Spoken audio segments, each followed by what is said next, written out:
Hi everyone, just thought I'd share my personal care stockpile with you. I know some people are interested in that type of thing, so I just thought I'd go ahead and share it with you real fast. So quickly, starting at the first shelf, here's deodorant and like Kleenex wipes, toothpaste, hair color.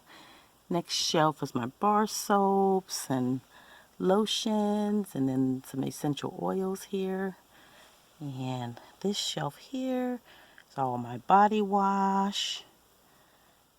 The next shelf is shampoo, just all different types of shampoos and conditioners.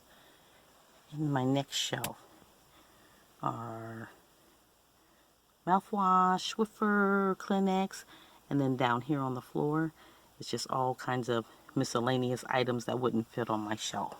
So there's my stockpile. Just wanted to make sure you all know when you stockpile, make sure the things that you bought most recently go in the back, and then pull all the other stuff towards the front so you can keep things current, because some things actually have an expiration date.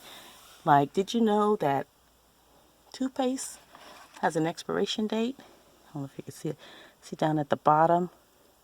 This expires June of 21. So just be careful when you're stockpiling that you don't let things go bad. So stockpile just enough to where you have about 6 weeks or you can get to the next cycle, but not so much that you're throwing things away, which is not cost effective. Okay, that's what I wanted to share with you. This is just my personal care stockpile.